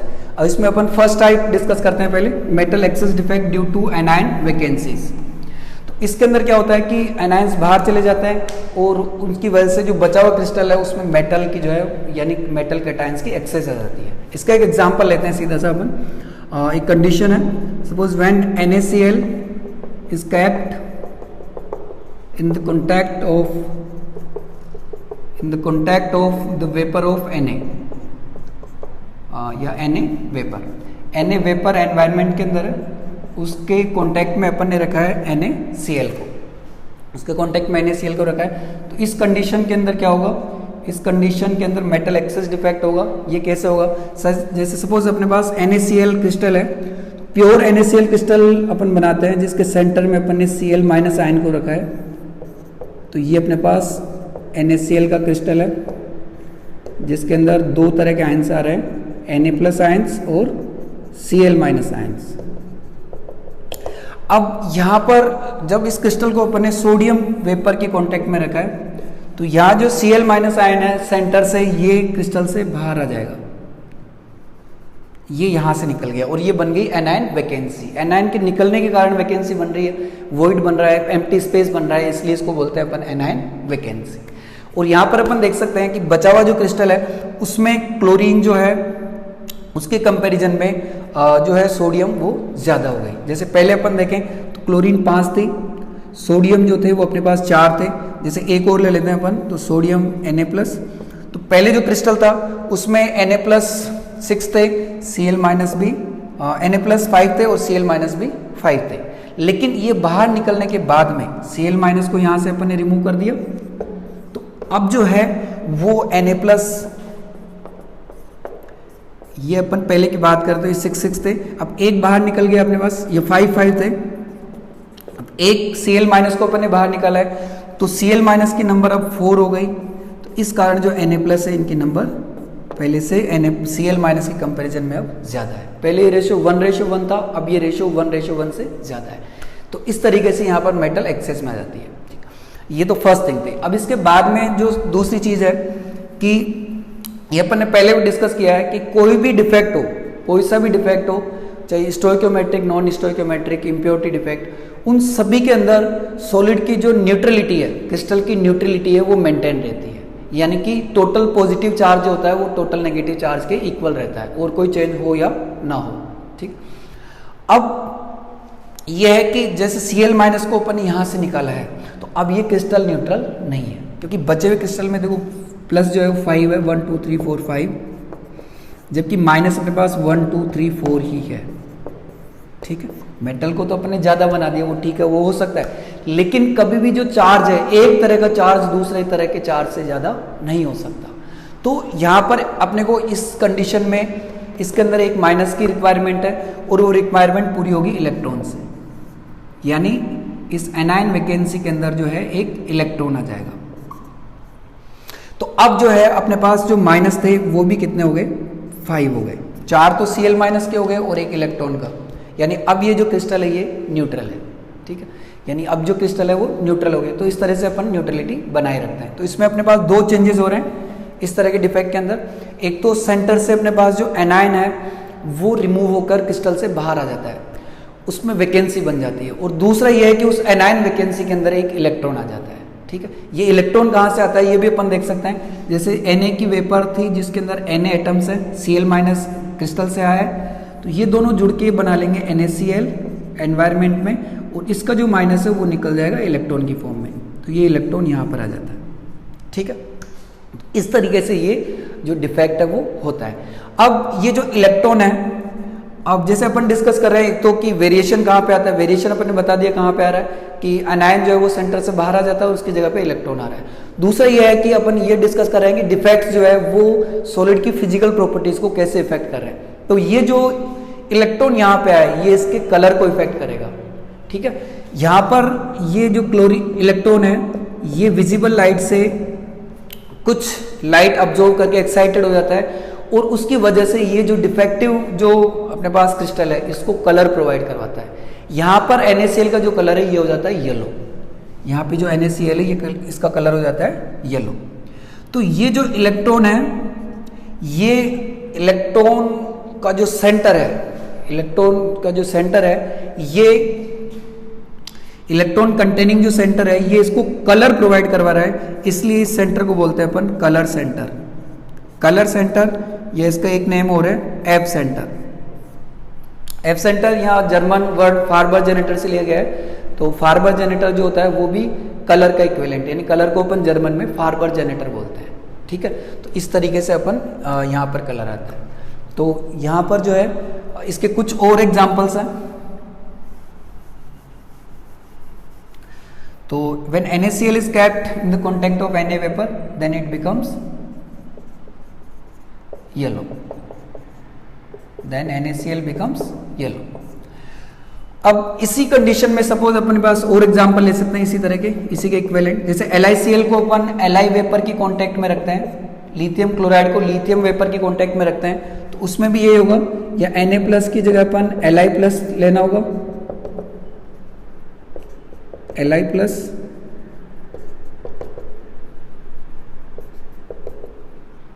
तो उसमें क्या होगा कि सेंटर से क्लोराइड आयन बाहर आ जाएगा और उस क्लोराइड आयन की जगह पर अपने पास आ जाएगा इलेक्ट्रॉन। ठीक है, सेम सिचुएशन है, लेकिन अब यहां पर जो कलर है वो डिफरेंट है, क्योंकि सभी मेटल्स के जो इलेक्ट्रॉन होते हैं उनके ऑब्जॉर्प्शन जो लाइट होती है वो कैरेक्टरिस्टिक होती है, उसी के अकॉर्डिंग सभी क्रिस्टल लेटेस के कलर भी अलग अलग होते हैं। तो जैसे NaCl जो था वो येलो हो रहा था, यहाँ पर जो LiCl है इस कंडीशन में सेम रीजन की वजह से ये अपने पास हो जाएगा ऑरेंज। ठीक है, तो when LiCl is kept in the contact with lithium vapour then LiCl becomes orange. ठीक है, चेंजेस वही है, इसमें भी सेंटर से Cl- आयन बाहर आ रहा है और उसकी जगह पर इलेक्ट्रॉन आ रहा है। ठीक है, और वो इलेक्ट्रॉन इसको कलर प्रोवाइड करवा रहा है।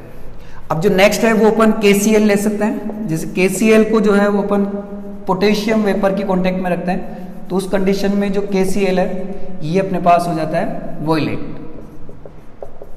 सेम वही सिचुएशन है, बस इसकी जगह पर अपन K+ रखना होगा। तो इस कंडीशन में भी सेंटर से Cl- आयन जो है वो बाहर निकल रहा है और उसकी जगह पर आ रहा है इलेक्ट्रॉन, और ये इलेक्ट्रॉन जो है वो इस डिफेक्टिव सॉलिड को जो है वॉयलेट कलर प्रोवाइड करवा रहा है। तो ये अपने पास फर्स्ट जो था ये अपन ने डिस्कस किया, metal excess defect due to anion vacancies. और इसमें जो मेन जो अपने पास हाईलाइटेड जो पॉइंट है जहां से क्वेश्चन पूछा जाता है इसमें वो होता है एफ सेंटर। तो इसके बाद में जो सेकंड टाइप अपने पास मेटल एक्सेस का, यानी मेटल्स कैटायंस को इंक्रीज करने का, वो है अपने पास metal excess defect due to extra metal cations in interstitial spaces। ये लास्ट टाइप अपने पास। तो इसमें भी अपन एक एग्जांपल लेते हैं, जैसे जिंक ऑक्साइड। जिंक ऑक्साइड जो प्योर होता है ये वाइट होता है,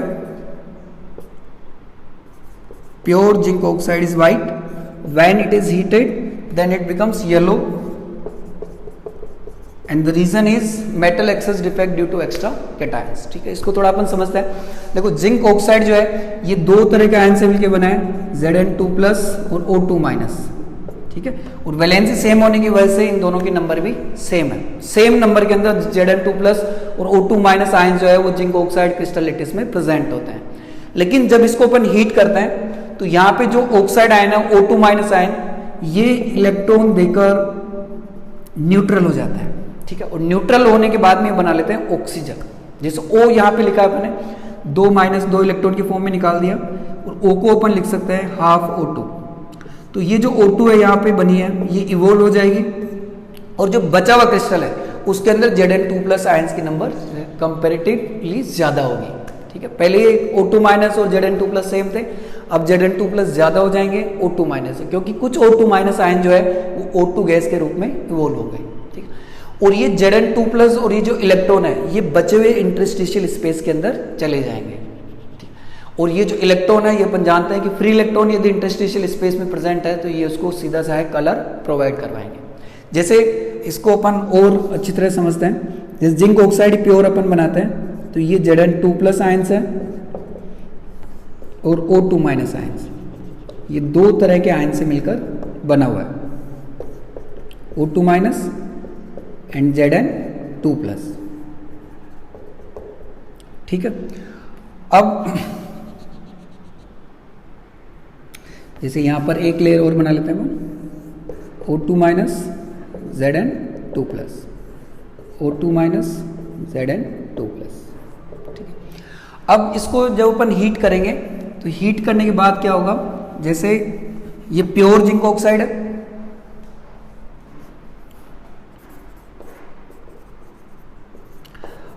अब इसको हीट करने के बाद क्या होगा, जैसे कुछ ऑक्साइड आयन जो है ये O2 के फॉर्म में इवोल्व हो जाएंगे। जैसे अपन ने ये ऑक्सीजन है, इससे 2 इलेक्ट्रॉन हटा लिए, 2 इलेक्ट्रॉन इससे बाहर आ गए और ये बन गया O। इससे भी 2 इलेक्ट्रॉन बाहर आ गए और ये बन गया O। अब O एंड O ये न्यूट्रल है, ये दोनों मिलकर O2 गैस के फॉर्म में इवोल्व हो जाते हैं। यहां से ये गैस इवोल्व हो गई O2, ठीक है, ये एम्प्टी स्पेस है।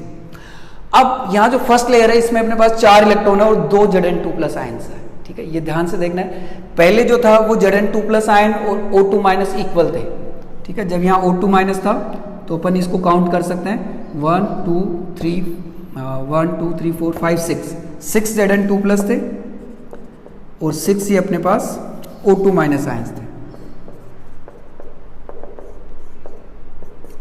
रेशियो था 1:1। अब O2- आयंस जो है वो इलेक्ट्रॉन देकर ऑक्सीजन गैस की फॉर्म में इवॉल्व हो गए। तो अब बचा हुआ जो क्रिस्टल है उसमें अपन देख सकते हैं Zn2+ ज्यादा है, 6 Zn2+ है, और जबकि O2- जो है 1 2 3 4 ही रह गए और एक बन गई अपने पास O2, ठीक है। तो अब मेटल ज्यादा हो गई नॉन मेटल से, इसलिए ये डिफेक्ट एक तो मेटल एक्सेस है, और दूसरा यदि अपन इसकी कलर की बात करते हैं तो जो 6 जिंक ऑक्साइड अपन ने लिया तो यहाँ पे अपने पास बचेगा 6 Zn2+ + 4 O2- + O2 + 2 इलेक्ट्रॉन्स।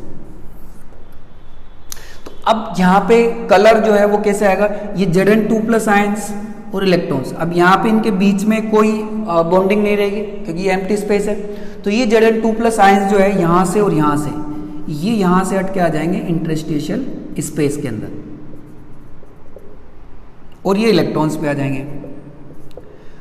तो ये जो इलेक्ट्रॉन्स है, इलेक्ट्रॉन अपन जानते ही हैं कि मैग्नेटिक प्रॉपर्टी और जो कलर है वो फ्री इलेक्ट्रॉन्स की वजह से आती है या अनपेड इलेक्ट्रॉन्स की वजह से आती है। तो ये जो इलेक्ट्रॉन अपने पास इंटरस्टिशियल स्पेस में आए, ये विजिबल लाइट से कुछ लाइट जो विजिबल स्पेक्ट्रम से कुछ लाइट अब्जॉर्व करके एक्साइटेड हो जाते हैं और ये इस इम्प्योर जिंक ऑक्साइड को येलो कलर प्रोवाइड करवाते हैं, ठीक है। तो अपने पास ये लास्ट डिफेक्ट था, इसके बाद में अपने पास जो टोटल डिफेक्ट है ये कंप्लीट हो गए।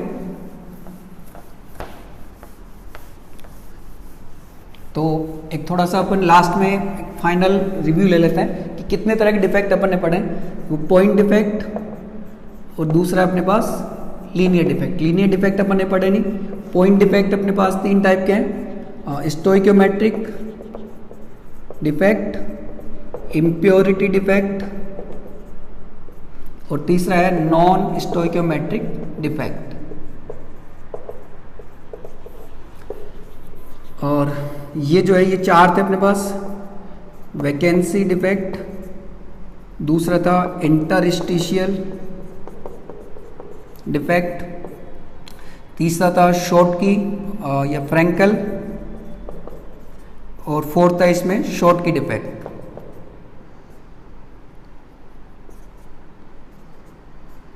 इनमें से दोनों नॉन आयनिक में होते हैं, ये दोनों होते हैं आयनिक में। इम्प्योरिटी डिफेक्ट का कोई और आगे सब टाइप नहीं होता है। और स्टोइकियोमेट्रिक जो है, नॉन स्टोइकियोमेट्रिक, इसमें दो होते हैं, मेटल डेफिशिएंसी और दूसरा है मेटल एक्सेस। मेटल एक्सेस में दो होते हैं, metal excess due to anion vacancies and second is metal excess due to extra cations, extra metal cations. तो ये टोटल डिफेक्ट है अपने पास जिनको अपन ने इस वीडियो में डिस्कस किया है।